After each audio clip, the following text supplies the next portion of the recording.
அன்னைக்கு ஒரு நாள் பசங்களாம் ஒன்னா சேர்ந்து பிரியாணி செஞ்சு சாப்பிடலாம் சொல்லி கூட்டு போனானுங்க. அப்புறம் அந்த பிளானே சேஞ்ச் ஆகி வேற ஒன்று பண்ணோம். அது அப்படியே பார்த்துனாங்க. ஃபர்ஸ்ட் போயிட்டு இருக்கும் போது அன்எக்ஸ்பெக்டடா ஒருத்தவங்களை பார்த்தேன். யாரு அப்படின்னா இன்ஸ்டால ஒரு மெசேஜ். யாருன்னா ஒரு பொண்ணு. எனக்கு அவங்களை யாருன்னே தெரியாது. அவங்களும் வந்து பேசினாங்க, நானும் திருப்பி பேசினேன். பட் எனக்கு எங்க பேச தெரியல அப்படின்னு அன்ஃபாலோ பண்ணிட்டு போயிட்டாங்க. அவங்க பார்த்து ஆப்போசிட்ல வராங்க. நான் இவளா அப்படின்னு அவங்கள பாக்குறேன், அவங்க இவனா அப்படின்னு என்ன பாக்குறாங்க. அப்படியே மாத்தி மாத்தி பாத்துக்கினே இருந்தோம். அப்புறம் அவங்க ஸ்ட்ரைட்டா போயிட்டாங்க. நான் அப்படியே வந்துட்டேன். இதுல இருந்து என்ன சொல்லுதுன்னே தெரியல. நான் சொல்லலாம். எனிவே உங்களை பார்த்ததுல சந்தோஷம். சரி, ஓகே, நம்ம பிரியாணியை கண்டினியூ பண்ணுவோம். உங்களால எவ்வளவு தர முடியுமோ அதை கொடுங்கப்பா போதும் அப்படின்னு கேட்டதுல ஆளாளுக்கு ஒரு ஷேரை போட்டானுங்க. என் பங்குக்கு ஒரு 150 ரூபா போட்டு டோட்டலா ஒரு 4 கேஜி சிக்கனும் மசாலா பேக்கெட்லாம் வாங்கிட்டு சாப்பாடு செய்ய ஸ்பாட்டுக்கு இன்ஸ்டா கொடுத்தானுங்க பாருங்க. அதை நான் சொல்லி ஆகணும். அருமையா ஒரு தொட்டிடா, அதுக்கு பக்கத்துல அழகான ஒரு கிணறு, அதுல இருந்து காவால தண்ணி ஓடும், அதில் கொண்டு போய் கறியை கழுவிக்கலாம் அப்படின்னு சொல்லி கூட்டு வந்தானுங்க. இதை பார்த்தா அப்படியா இருக்கு, சீரியஸா அப்படிதான் சொல்லி கூட்டு வந்தானுங்க. அப்புறம் சுத்தமா தண்ணி இல்லாம போய் மகிதான் கேன்ல எடுத்துன்னு வந்தாப்புல. அப்பதான் எனக்கு தெரியும் பிளான்ல என்ன செஞ்சு அப்படின்னா பிரியாணி செய்யலாம், பரோட்டா வாங்கிட்டு சிக்கன் குழம்பு செய்யலாம் அப்படின்னு தான் பிளானா. சோ குழம்புக்கு ஆளாளுக்கு ஒரு வேலையா பிரிச்சுக்கிட்டோம். ஒருத்தர் காய்கறி எல்லாம் கட் பண்ணது, கறிலாம் ஒருத்தர் கழுவு, விறகு எடுத்துட்டு வருது, அந்த மாதிரிலாம். சரி, நான் சொன்னேன் இல்ல, நாங்க 2 பேரும் மட்டும் அங்க போய் சும்மா தான் உட்காந்துருந்தோம். மீதி எல்லாருமே அங்க பங்குக்கு இது வேலை செஞ்சுட்டு இருந்தாங்க. அவங்க முடிக்கிற கேப்ல எனக்கு ஒத்த மேல மட்டும் சமகாண்டு அவனை பத்தி மட்டும் சொல்றேன். இவரு பேர் தான் கை கிஷோர். இவர் தான் பண்ணிக்கிறாரு அப்படின்னு அவனுக்கு பசங்க இல்லாம என்னை பத்தி ஏதோ சொல்லி வச்சிருக்கான். அவனுக்கு கூப்பிட்டு என்ன கேட்கறானுங்க, பாருங்கயா அவன் சொல்லத்துல நம்பாதீங்க, அவன் போய் சொல்றான். அவனை பத்தினா நான் உண்மையை சொல்றேன், நம்புங்க. வரவழியில பாவம் ஒரு மாடு வரமா நின்று இருக்கு,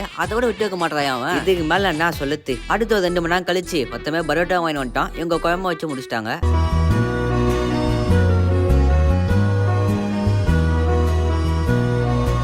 நான் சும்மாலாம் சொல்ல, உண்மையாவே நல்லா இருந்தது. எல்லாருமே வேணும் வேணாம் அப்படின்னு ஷேர் பண்ணி சாப்பிட்டோம். இதுக்கப்புறமா இந்த வீடியோ கண்டினியூ பண்ண ஆசை தான். பட் என் போன் சார்ஜ் இல்லாம செத்துட்டான். ஸோ தட் இந்த வீடியோ முடிச்சுக்கிறேன். அடுத்ததில் பார்க்கலாம். பாய்.